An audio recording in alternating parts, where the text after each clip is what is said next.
亚瑟他们才从大海里捡回一条命，可转眼之间又成了别人的俘虏。为了防止他们逃跑，他们的脚上被戴上了脚镣，而腰上则被穿上了一条铁链。现在他们真成了一条铁链上的蚂蚱。抓他们的人说，只要弄清楚他们不是坏人，到时候就会把他们放了。亚瑟他们可不是3岁的小孩，怎么可能相信他的鬼话？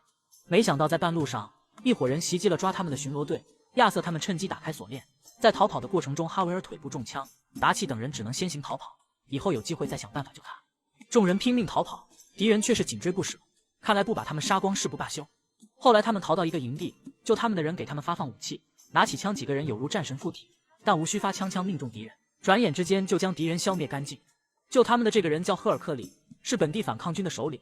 从他的口中得知，瓜马岛的总督名叫福萨尔，他是一个极其贪婪又邪恶的暴君，他抓本地人给他做苦力，这些人不甘心他的统治，于是就联合起来想要推翻他。说起这个总督福萨尔，达奇他们在勃朗特的宴会上还见过面，没想到有一天在这里还会遇到他。达奇请求赫尔克里帮他们搞到一艘船，赫尔克里却提出帮他救几个同伴作为交换条件。达奇答应了他这个条件，然后安排亚瑟去解救这几个人。于是亚瑟跟着一个老者偷偷潜入敌人的营地，此时他们正准备将这几个人绞死。亚瑟来的正是时候，他开枪打死士兵，然后将这几个人救了下来。救完赫尔克里的人，接下来就该救自己人了。达奇用一块金条收买一个本地的老太婆，他带着达奇和亚瑟走一条密道，而这条密道直通关押哈维尔的地方。没想到等他们进了密道以后，老太婆却想要敲诈达奇，让他拿出更多的钱来，并且还拿出刀来威胁达奇，这让达奇十分愤怒，直接出手将老太婆活活掐死。看到这一幕，亚瑟难以置信，这还是那一个锄强扶弱、自诩侠盗的达奇吗？达奇早就抛弃了从前的信念，此时他想的只有一件事，就是活下去。I am just trying to make sure that some of us survive, Arthur. You think I want any of this? I don't know. Of course I don't. But I made a pledge to you all.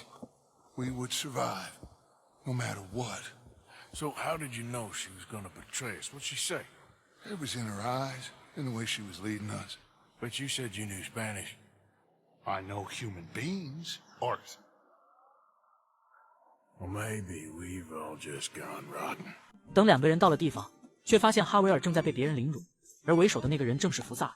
他之所以不杀哈维尔，就是想要从他的口中得知达奇这一伙人真正的身份。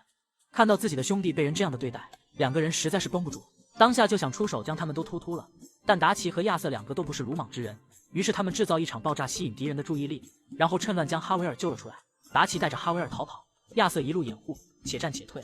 等过了和亚瑟留下断后，直到解决掉所有的敌人，再与达奇他们会合。达奇让赫尔克里兑现诺言，赫尔克里说船已经找到了，但现在两个人必须要合作，然后再考虑船的问题。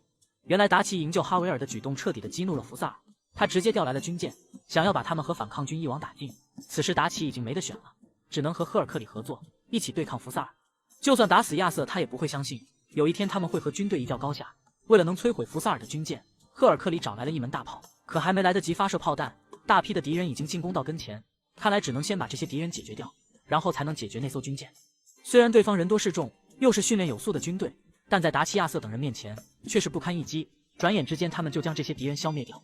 接下来就是炮轰军舰的高光时刻了，亚瑟操控着大炮，一炮接着一炮的发射，很快就将那艘军舰击沉了。达奇他们大获全胜，终于可以离开这个地方了。万万没想到，就在他们要出发之时，带他们离开这里的船长却被福萨尔抓了起来。看来福萨尔是要和他们死磕到底了。